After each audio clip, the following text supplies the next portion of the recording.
fans, welcome to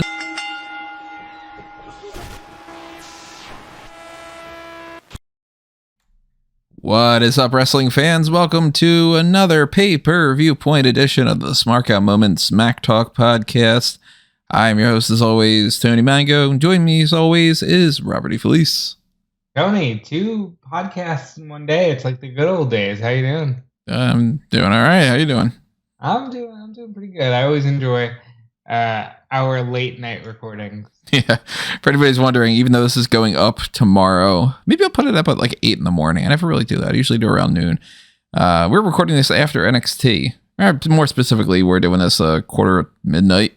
So we figured we'd get it out of the way, talk about the predictions for NXT Battleground coming up this Sunday, which is going to run concurrently with AEW Double or Nothing. So that is, of course, going to be conflicting attention spans as far as what are you paying the most attention to, which matches are going to catch your attention, which things might steal your attention away from the other one.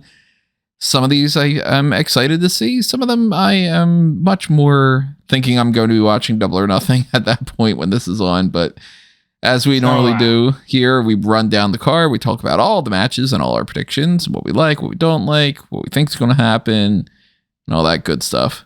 How are you feeling about it? Inside baseball, I found out tonight that the game plan over at Fightful sees me focusing on this show for the news. So there might be a couple things I missed on Double or Nothing. It only makes sense as I'm the only one who I think watches NXT on a regular basis. I'm excited for this show. I'm not gonna lie. If this was the Saturday show at night, and then what's called Crown Jewel, Night of Champions was the afternoon show on Sunday, I think I'd be very happy with this weekend. Or even just they do Night of Champions and then Battleground on Saturday. Double or Nothing has all of Sunday. Yeah, that too. But yeah, you gotta kind of try to cut into that a little bit, right? And yeah, I take umbrage to the idea that you have to try and do that. I don't think you have to. I don't think you have to at all, because I think that between those two, the one that's going to get hurt the most is NXT. Yeah, obviously. Yeah. Generally speaking, this NXT card is not really something that's going to be like, well, all these must-see matches that you can never see and you haven't seen yet compared to the things you're going to get at Double or Nothing, which, Double or Nothing's a perfect to begin with. We're going to talk about that in a couple of days when we get into our predictions for that. But, relatively speaking, you put the 4 Pillars match up against the rematch between Carmelo Hayes and Bron Breakker. Yeah, I know which one I'm more excited about. You put a Blackjack Battle Royal against something like the Creed Brothers against Gallus again. I am much more interested in the Blackjack Battle Royal. Anarchy in the Arena is much more interesting to me than anything on this card. So I'm guessing that Double or Nothing is going to go 4 hours. It's probably going to go to 8. And Battleground will likely go 2.5. So it'll be very interesting to me to see what Tony and company choose to overlap with the other show. Because I'm guessing Anarchy in the Arena will likely go on when there's nothing else on. However, even if you put, let's go with a match I'm really excited about, like Dijak and Dragunov, even if you put that up against Jericho and Adam Cole in an unsanctioned match, I'll give you 5 guesses. Which one do you think I'm more excited about? And I love Dragunov and Dijak, but Adam Cole and Chris Jericho, first time ever? That's my match. Well, I think that they probably are going to stretch out Battleground to 3 hours. Because they're starting at the pre-show starts at 7:30, and the main show starts at 8. Overall, if they go 8 to 11, then they've got, how many matches are on this? 1, 2, 3, 4, 5, 6 matches. Those 6 matches, given about 20 minutes a piece or so, you factor in like the promos and maybe some little interstitials or something, they might be able to stretch it that long, but I don't know. 10:30. I'd rather it end like that. I'd rather them give me a little bit of a window.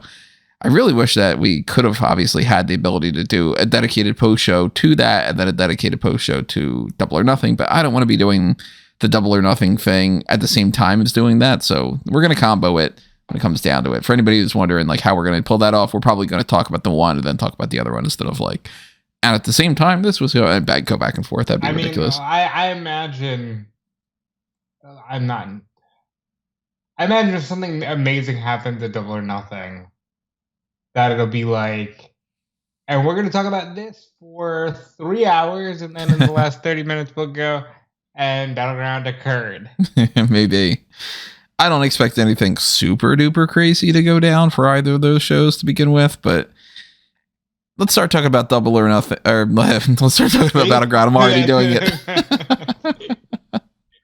Let's start talking about Battleground. As we go along here, we tell you what we have to say. We want to know what you have to say as well, too. So keep that in mind and leave your comments below. And while you're doing that, as I say always, hit the like button, make sure you're subscribed to the channel, and ring that notification bell to get those email alerts of when we go live for these post shows, not just for these two on Sunday night, but the one for Night of Champions on Saturday afternoon. So while you're clicking around there, make sure that you also click on the thanks button if you want to pass a little spare change our way. If you want to open your wallets up to the Patreon or the YouTube channel membership, there's a little join button that you can see right next to the subscribe button. If you click on that, you got the same access as the Patreon stuff like the Darkcast and the Pick Your Poison tier, even $1 a month tier. All that stuff is awesome. If you got a whole lot and you really want to toss, $100 our way or $10,000 our way or something, then that would be amazing. I love your wishful thinking. I love that how I jumped up from $1 to 100 to 10,000. So who knows? Maybe somebody out there is just kind of like, you know what? I did have an extra spare 10 grand around. Let me toss that towards these three guys. But if that's the case, then that's awesome, and you're the most amazing person in the world. And if you don't want to do that, then don't do it. But hey, everybody wants to be amazing. And if you want to pick up some merchandise, go to TeePublic and Redbubble. Screw those places for being the way that they are. But nevertheless, it's still what I have on there. So until I figure out something else, that's the only place where you can find the merchandise. And eventually, if I do like an Amazon thing or an Etsy thing or something, I don't know, then we'll switch it over and I'll let you know. But as soon as that happens, the graphic will change too, since the graphic still says it.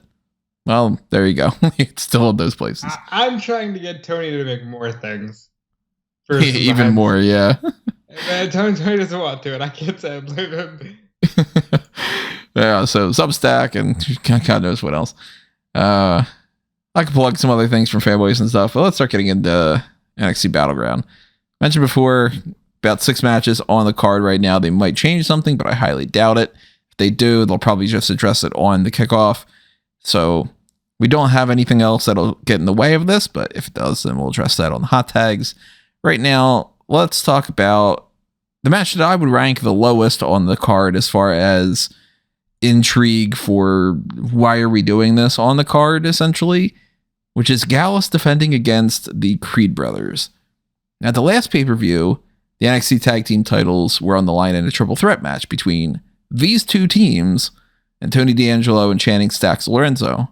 The only reason why Stacks and D'Angelo aren't in this is because they're doing a story where Tony D'Angelo has been taken in for questioning for what they're being very vague about. I don't know why they're not just saying, why do you keep throwing people off of a fucking bridge on television? But I don't think that that's what it is. It should be. Right. It should just be like, yo, we saw you murder pretty deadly. What the hell? Yeah. But I guess it's supposed to be something else. And they're going to be like, the big reveal is, you are guilty of sending NXT Anonymous to attack people or something. I don't know. You are Scripps, actually. But that fucking sucks tonight. Yeah, we'll talk about how Reggie's back and all on the hot tags. But the idea that the Creed brothers are challenging and Stacks was like helping them out to fight off the 3-on-3 odds, and now we're just at Gallus versus Creed brothers, which they've settled as well too with a backstage segment where Stacks was like, hey, you're still going to be outnumbered, how about I show up at Battleground and I help you out? And Julius and Brutus were like, nah, instead I think we're going to have a disadvantage, thanks though, anyway we'll give you a title shot when we win the belts. I like that though, because there was a moment there that I was like, are they gonna do a 6-man? Like no titles on the line, it's just a 6-man tag. So I like, and they were very logical about it, where they were like, between Roddy and Tatum and Damon Kemp, we don't need another partner right now. We're good. Like, we've been burned. I liked it. I think that's going to play into the outcome. I think Gallus is retaining here. And that way they can set up Stacks and Tony to eventually be the two that beat them for the titles. Because they seem like they're the ones that are driving this more than the Creed brothers. I just want to know why. Like, really? You couldn't think of anything else? Are there no other teams? What about, like, Jensen and Briggs? Like, well, they've all sort of feuded because they kind of pushed a lot of those people along to do a bunch of these matches because Gallus has held these belts for quite a while now.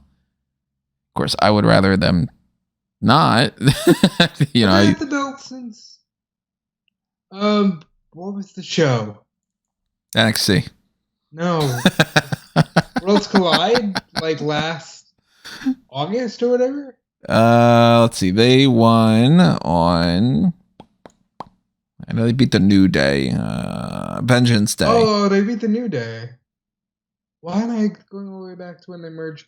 Okay, Pretty Deadly merged the belt, and they lost to New Day. That's right. Okay.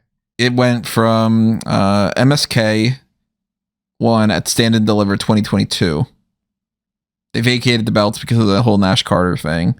Pretty Deadly won with the vacated title situation. Or no, that wasn't the. Yeah, that was the follow up. Pretty Deadly. Creed brothers beat them. Pretty Deadly won it back to unify the NXT and the NXT UK tag titles. New Day beat them. Gallus beat them.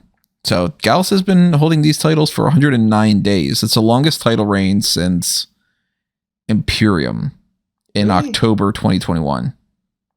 That's you're saying that out loud. You might as well get back to the Creeds. Yeah. They're not doing anything. They're not leaving. Creeds held it for 92 days. So they've surpassed They're Creeds. Not leaving NXT. You think they're leaving? I don't think so. I thought they were going to with the draft, but doesn't seem like that's going to be the case. I'll just put it out there right now. I think somebody is leaving NXT, but she is not on this card, as we found out tonight. And I don't think the Creeds are, so I'd give them the belts. Do we have money on this one? Do we have any fantasy league points on this one? I don't think Callum's incorporating Yeah, well, that. if he's not doing them, I guess we can't. So yeah, there's nothing on this. I don't know. If we are, then. I'll say Creed Brothers are winning. We'll end up double checking with him before for the pay-per-view. I got a feeling he's probably like, I don't even want to count the NXT things or something. I don't know. But I'm going to go about Gallus retaining. I think that ultimately this is Stacks and D'Angelo that are winning those belts. And Creed Brothers do have a disadvantage. I mean, technically they do. It kind of depends. If they have Ivy Nile outside, she might be able to offset that. But not that I'm expecting Joe Coffey to just slam Ivy Nile into the steel steps or something. But maybe she gets attacked or by the NXT Anonymous person or maybe Ava Rain or I don't know. I just think that was a little bit too much of a setup to just be like, no, you know what? We don't want to have you ringside. It's going to bite you in the ass. So Creed Brothers not winning those belts, even though I would put those on them. I think they're the better team overall. Oh, how weird was that promo? Yeah, I like to eat. Yeah, I don't know. I didn't even quite understand what they were saying, and sometimes just because of the accent. Well, I was talking mostly about the Creeds. Well, I mean, yeah, but the response, that was the thing that was like the weirder part to me was like, okay, I'm not quite understanding some of what they're saying from just the language barrier. But then when the Creeds would respond, I was like, oh, wait, so that's what Gallus was saying.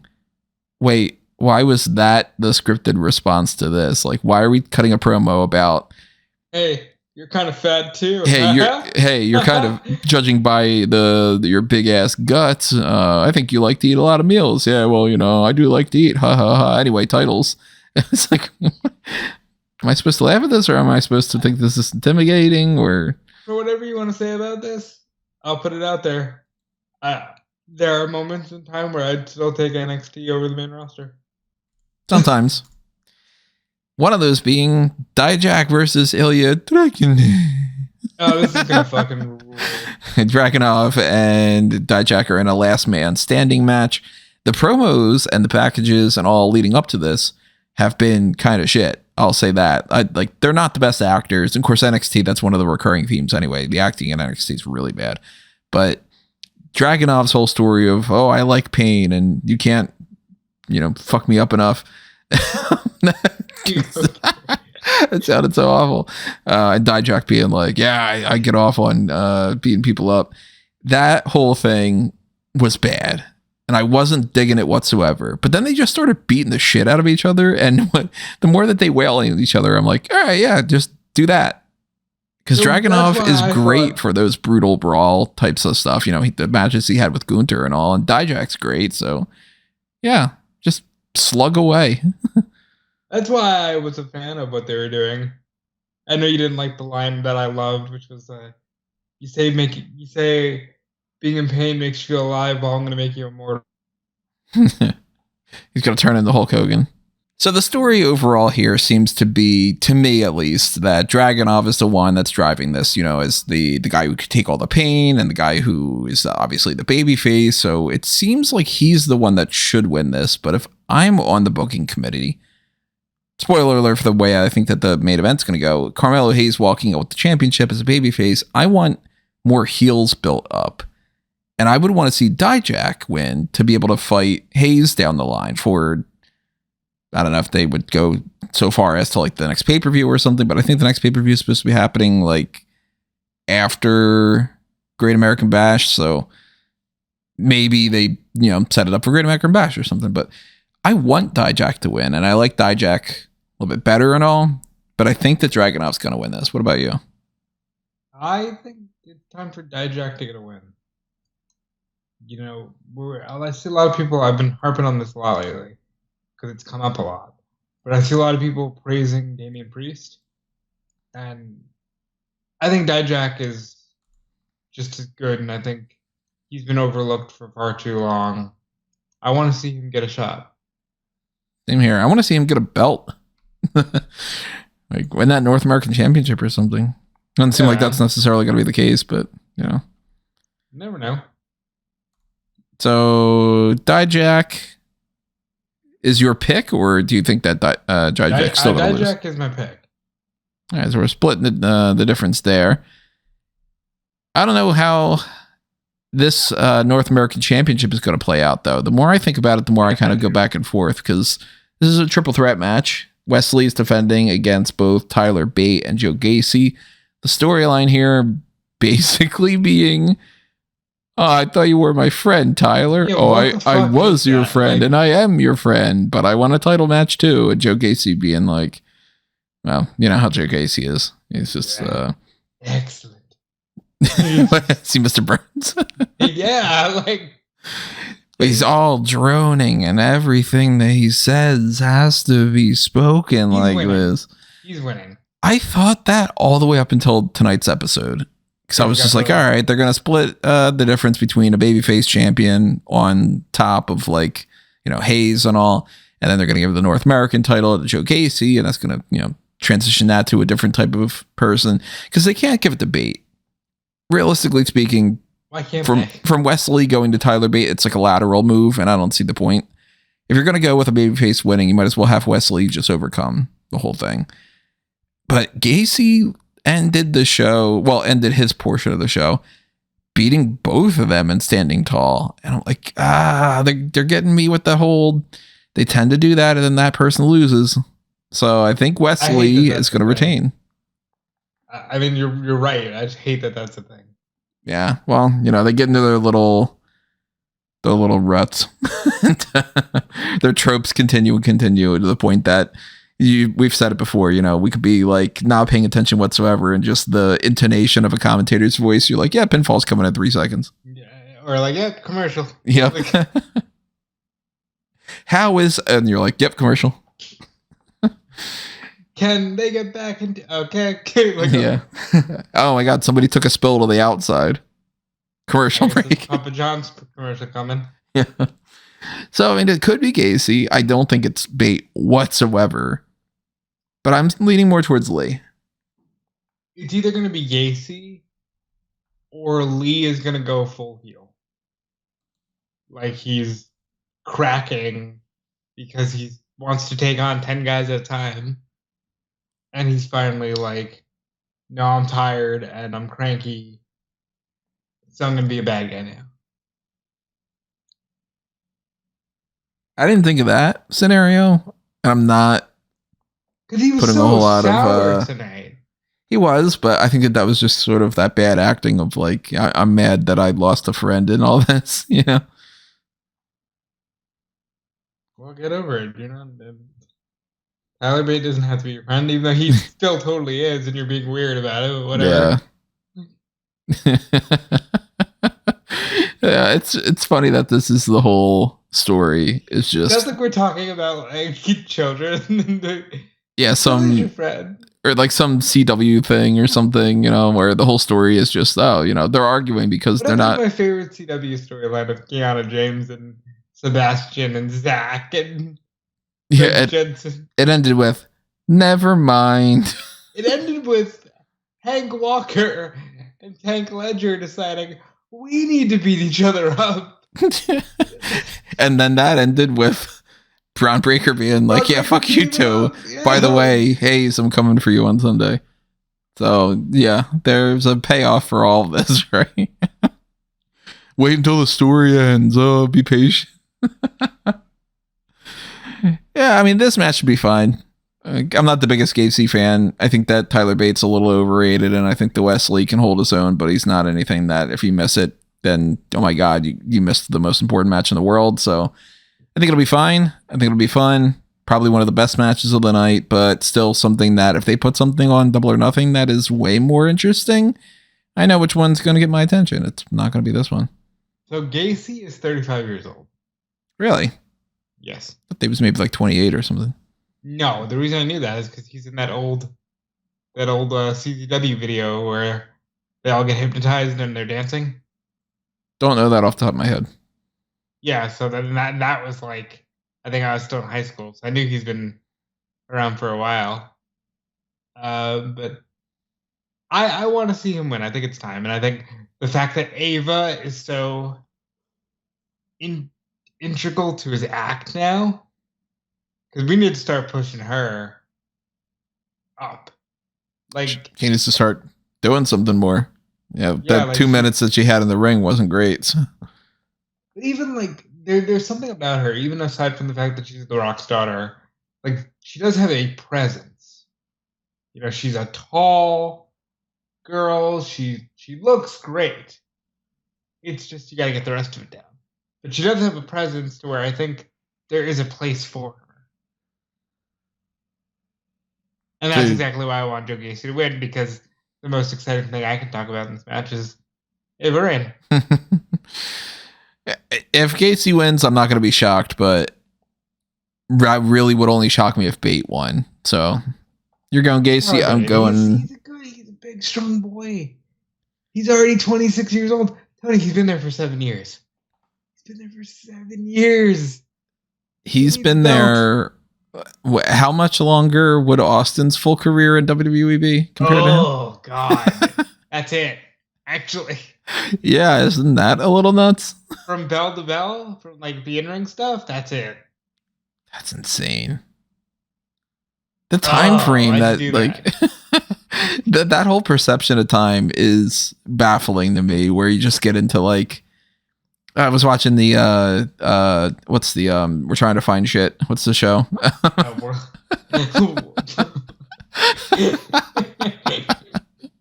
What's it called again? I'm blanking on the name. Most Wanted Treasures. There you go. WWE, we're trying to find shit, whatever it is. I was watching that episode of the DX stuff the other day, and they were like, yeah, and you know, DX was in and out. I mean, it was like less than 2 years. And I was like, no. Yeah. No. And then I'm like, oh, shit, it was. I think overall, like if you count everything from like the start of Shawn to like the end of DX, I think you get maybe 3.5 years out of it. But that's with like a break in between. Isn't that crazy? The main, like, what everybody considers DX is probably Shawn starting it, and then the end of the DX army, which is WrestleMania 99. That's like a year and a half. It's not that long. That whole DX goes in and goes out less time than Roman Reigns has been champion.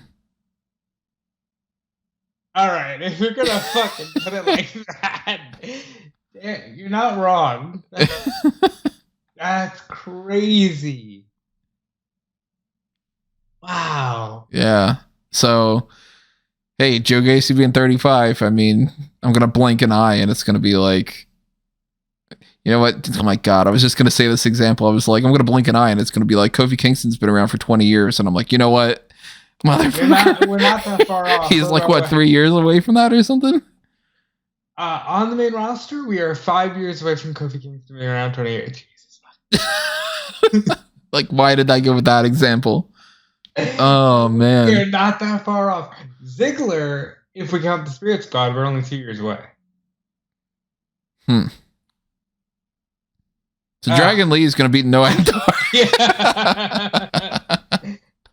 Yeah, the Heritage Cup is on the line because they remembered that it existed and they brought this back. I'm assuming specifically so Dragon Lee can win this because they didn't talk about it in the slightest bit for months on end. And then Noam Dar just pops up to be like, hey, Dragon Lee, I've got this fucking cup. What do you want? So it's all revolved around Dragon Lee. I think they're going to put the belt on, or put the trophy on him to have him avoid going for the other belts. I don't know. I don't trust Nathan Frazier. That is a little weird. He beat Noam Dar tonight. That was not expected. And they're doing this thing where they each have to have cornermen now. I don't remember that being a part of the NXT UK Heritage Cup. Why did they say that? Yeah. Who's Dar gonna have? That's why Dar was like trying to get Ora Mensa to be his corner guy. Oh, I must have skipped that and part of that. And then Jakara Jackson showed up. And Lash Legend was there too. That must have been like the minute that I stepped outside to take the trash out. Yeah, so they each have to have cornermen. So Fraser's going to be in Lee's corner. And Noam Dar. Who was he paired with in NXT UK? Shaw Samuels. He got fired, didn't he? He did, but there was something about him working as like a producer or something. Fucking bring him back. So it wouldn't shock me if they end up being like, Shaw Samuels is back, you know? I don't know if he was like a guest spot or something. I don't know if it was such excitement, but... Well, maybe more so than, hey, it's Christian. Well, speaking of, real quick, we'll talk about it more on the hot tags, but I have to commend Booker T for this. Because Vic Joseph's trying to do the Axiom unmasked scripts, and it was Reggie. Oh my God, it was Reggie. But Booker T just goes, you didn't know that.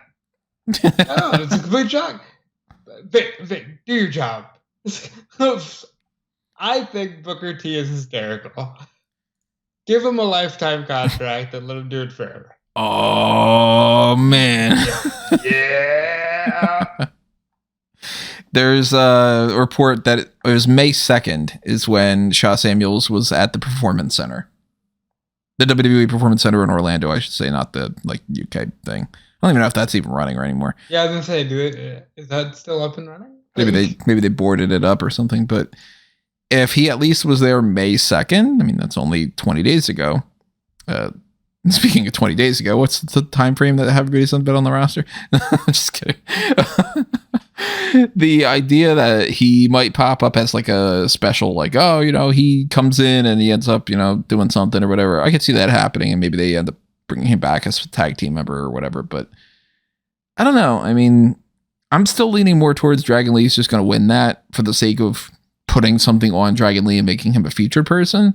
But then again, there was that whole idea that they had in mind, which may or may not be true, of course, take it with a grain of salt, that Dragon Lee wouldn't necessarily be on the NXT roster all that long. So if the plan is to maybe bring him up by WrestleMania, they can get away with not putting the Heritage Cup on him and just sort of giving him feuds for the next few months. It sounds crazy to say for a few months, but look, WrestleMania is going to be around before we know it. So I'll go. We talked about this earlier with the Roman thing, but there's a good chance that, like, we're talking about Mania season in the blink of an eye, because there's only like 3 more shows before you really start the high build to Mania. it's going to take forever to get there, and then it's going to feel like it just happened. Yeah.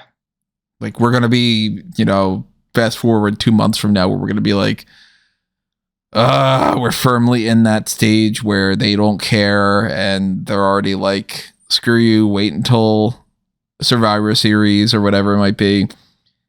But then we're going to go, hey, Survivor Series is done. Look at that. It's November, and now it's December, which means it's Royal Rumble time.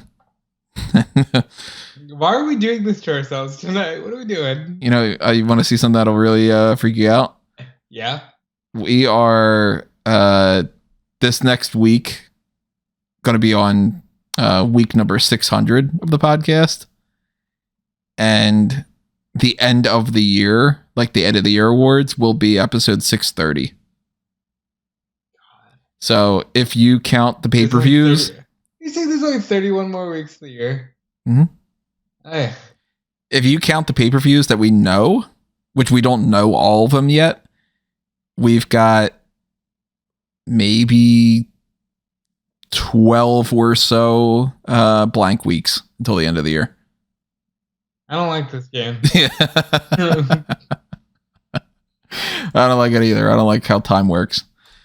But time makes fools of us all, and maybe somebody will make a fool of Dragon Lee. I'm still going to go Dragon Lee. Look at that transition. What the fuck? I'm great.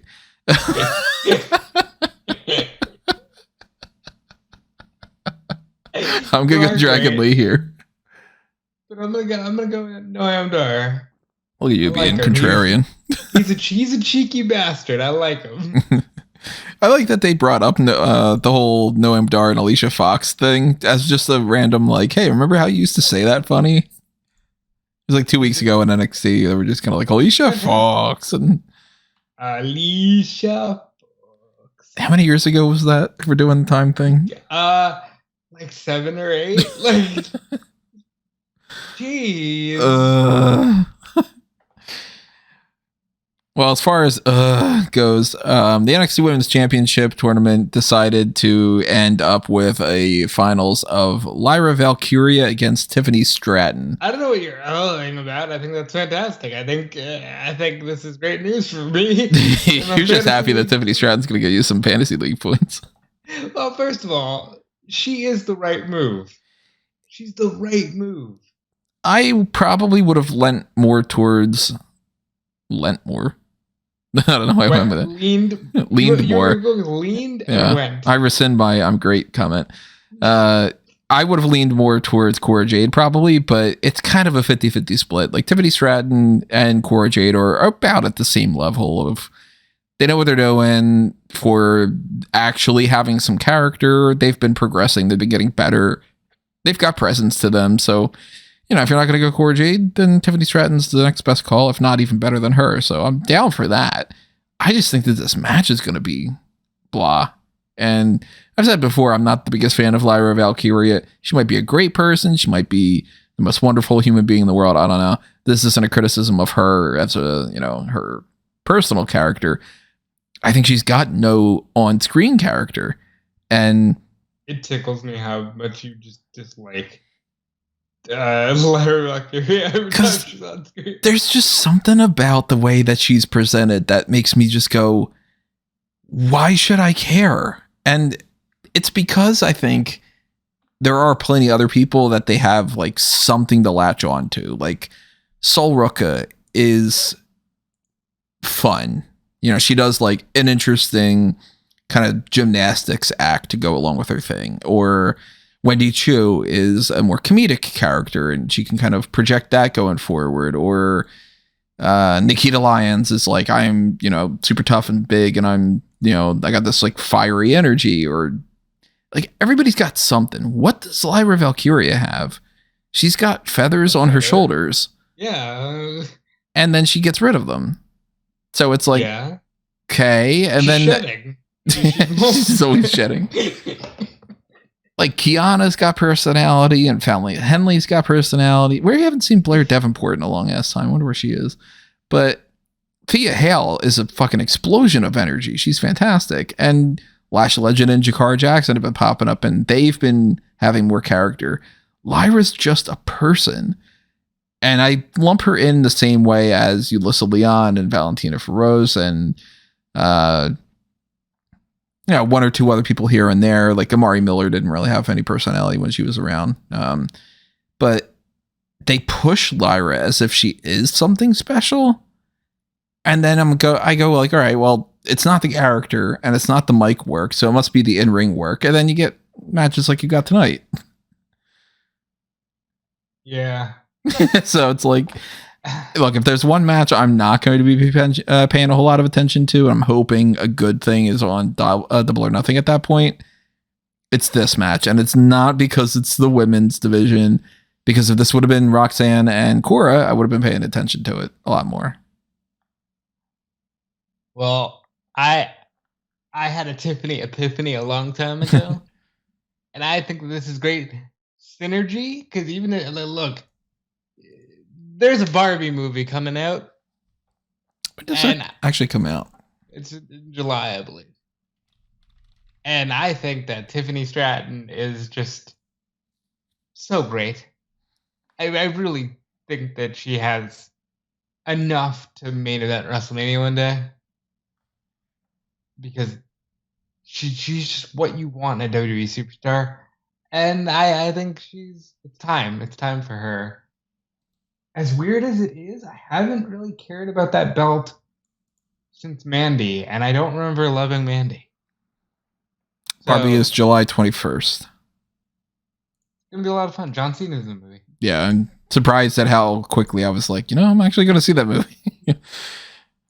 But, we'll Tiffany, talk about that down the line. She's the best. She is the most fun character that division has right now. And I want to see her hold the belt for a long time. She's definitely winning this. There's no question about that whatsoever. If they went with Lyra, that would be just a wait, what? Like, I have some doubts only because they seem to really like Lyra. But I think Tiffany is the way to go. Do you think that JC Jane versus JG Dolan weaponized steel cage match should have been on this card instead of one of the other ones? Absolutely. Because I kind of got that feeling too. I was like, in the grand scheme of things, why are we having the Creed brothers against Gallus? Why didn't we have the Jane and Dolan match instead? Like, I don't know. I really feel like this is one that should be on the pay-per-view. If for no other reason, then there's chain link branding all over this battleground logo. That's true. I didn't even think about that. That is a battleground. It almost feels like the weaponized cage should be the Carmelo match. But yeah, for that matter. I was scared for a minute that they were gonna go loser leaves WWE. But I like weaponized cage. I hope that this gives Gigi something good. She needs a strong win to build off of. Well, that's happening on NXT on the TV show. Oh, for shits and gigs, who's winning? Dolan. I think it should be Dolan. Wouldn't be surprised if it was JC, but I think it should be Dolan. Because JC got the whole the first win, right? The first two. Was it the first two? I thought that Dolan had said something about winning. Well, did Dolan win the first one and then Gigi won? I know JC beat her last week in front of her brother, or 2 weeks ago in front of her brother or whatever. Forgettable at the very least. That's right, because Gigi injured her, didn't she? Is that what it was? Remember she was out with the arm injury? Yeah. Okay, so yeah, Gigi won the first one. JC won the second one in front of the brother. Yeah. Okay, yeah. All right. Cool. So they're even. So it could go either way. Mandy wins. She's come back. Well, yeah. have you seen what she was getting paid for a while? She definitely won. Not blame her. So yeah, we have one more match to talk about here. Carmelo Hayes against Bron Breakker. But before we do that, I want to toss out some plugs for some other things. I want to remind everybody about fanboysanonymous.com for the blue brand, for the geek culture stuff. Well, if you're interested in things like the Barbie movie. Maybe when that comes out, I might do some kind of a review. I'd like to potentially do another review point with my wife because we'll probably go see it and just kind of get her perspective of things because obviously that's a totally different perspective. Okay, but we're definitely doing a watch along. And then, we'll probably do that too, yeah. But plenty of other movies in the works too to potentially be writing stuff up about or doing podcasts about or doing, what I do as a follow-up or something. Got the new Spider-Man movie coming out pretty soon. We got Indiana Jones coming out pretty soon. And we got the Flash movie as well. We got the X-Men cartoon coming out. We're going to do X-Men rewatch. I didn't forget that. And I haven't forgotten to work on the X-Men part of the Blueprint project. It's in the bottom left-hand corner of the screen right now that you can see, which is not one of the ones that I have done the most amount of work on, but I will say that there are still extensive notes because even when I say I haven't done a whole lot of work for it, I've done a lot more work than a lot of other people would have. So I'm like, oh, I only have about 15 documents completely filled with stuff or whatever. But if you are going to do any of the stuff that you see on screen or things that you don't too, because I didn't put everything on there. I haven't mentioned like the Terminator ones that I have on there, or the Justice League isn't listed on here, or Avengers or Ant-Man. I've got a 3-movie Ant-Man thing that I had written out a little portion of, and Star Wars and Superman and Power Rangers and all. Of course. Well, something for me with your X-Men Blueprint. You merged Jubilee and Dazzler, right? I don't remember if offhand I merged Jubilee and Dazzler on this one. I know I have on other incarnations because they're very similar powers. They should be merged. But I will say I merged Psylocke and Jean Grey. That is a correct move as well. And that's partially because Jean Grey doesn't have an actual code name. Okay. They call her Marvel Girl sometimes, and it makes no sense to call her Phoenix before she becomes the Phoenix. But Psylocke's character is already a person in another body, and I figure you go with the Psylocke name when she's locked away a portion of her psyche. And there you go. Look at that. And you can even make the character kind of a hybrid of the appearance-wise, and you can do it quite a bit. So Psylocke... Hire this man. Psylocke is a split character where she has like the other incarnation of that has the other powers and doesn't have the psychic stuff. And I will say that Magneto is a much more heroic person in my Blueprint to a certain extent. Well, I mean, no one likes babyface Magneto. He's babyface in the way that after a while you go, yeah, he's kind of right. Yeah. Not so much like he's leading the X-Men or anything. But hey, if you're into...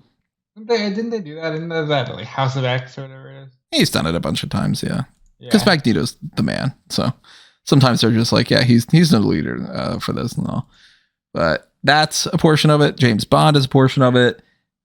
The Star Wars stuff is a portion of it. Power Rangers is as well. Absolute Power Rangers, a Mighty Morphin Epic. And also the Batman A Nighttime Story, 100 records from the Wayne Foundation archives. Chapter 4 is coming along.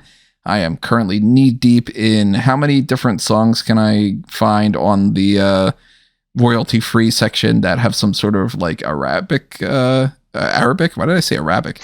I think I was going to go Arabian and then I did that again. Lent. There you go. More of an Arabic kind of feel to it. So, hey, chapter 4 coming up pretty soon. So stay tuned to that. But share your support in everything on Fanboys the same way you would for Smark Out Moment. And I'm clicking on the Night of Champions logo instead of the Battleground one. There we go. We figured it out. We're back on Battleground. And we're back on the NXT Championship main event match, which is 100% going to stick on Carmelo Hayes because not only did he just win that belt, he's the hometown guy.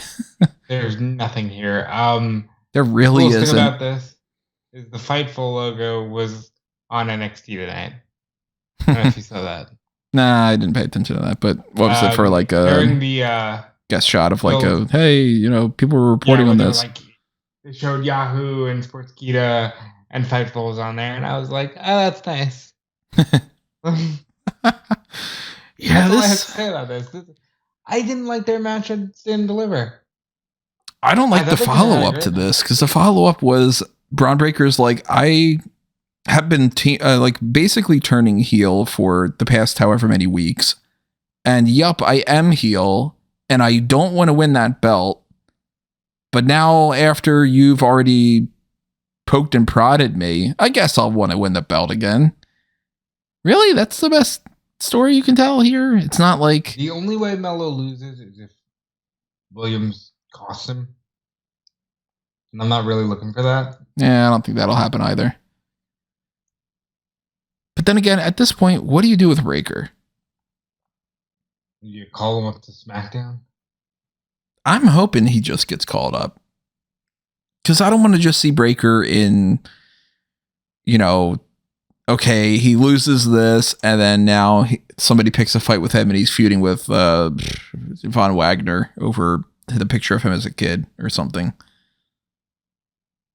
I do like the lawyer with the Judge Judy music. Yeah, Luca Crisafino. Yeah. You'd think that Tony D'Angelo might want to call him, right? I have to imagine that's where we're going. If that's the case, though, they're doing a bad job setting him up because he's clearly like the heel with the Von Wagner thing. So yeah. I don't know why they didn't go in that direction. He's still a heel. He's he murders people. Nah, he's babyface. He murders people. Look, sometimes you got to paint some houses. I say that knowing full well I might have some mob connections. So, don't pay attention to that, YouTube. Anyway, the Hayes and Breaker match will be probably copy and paste to what we've seen before. So that's not really going to catch my attention too much either, unless they start doing anything that's really like, whoa, okay, wow, they left some of that off to carry that on going forward. But I think it's just sort of lazy. It's hey, let's try to milk this for a little bit more rather than to build somebody up. And I would have been much more interested in Hayes defending against any number of different people, for that matter. I mean, they could have shuffled the roster around a little bit with the draft a little differently, but we didn't get anything with like Hayes against, I don't know. Did we get Hayes against Dragunov at any point with that, or am I just forgetting? Hayes and Dragunov? No. I didn't think so, but we might have. Dragunov came right in and went to Breaker. I thought so. Like I'd be more down for Dragunov turning heel and to do that than to just do this Bron Breaker repeat. But yeah, whatever it is, that's their plan. So if there is a title change, I'm going to be really, really shocked here, and I don't know why that would be the case. I'm going to go Hayes retaining. Yep. And that's it. That's it. Like, there quite literally isn't anything else that's been advertised for this card. So I don't think we're going to get any more matches added to there. I think that if that would have been the case, they would have done that already, just talking about it on this episode. I don't think that they're going to change anything. I'm not anticipating any impromptu backstage segments that are going to eat up some time, where they're going to have like a new revelation about Chase University or something with the Drew Gulak and Charlie Dempsey stuff, or anything with Brooks and Jensen, or Brooks and Jensen just always seems like it should be the name. Annoys the hell out of me that it's Briggs and Jensen. Ugh. Yeah, none of that stuff. And of course, if there is, we'll talk about it on the hot tags. Any other last thoughts you got for NXT Battleground? Genuinely would have a lot more fun watching this show if it wasn't going up against Double or Nothing. I think it's actually really a decent card considering the NXT roster we have today. And yeah.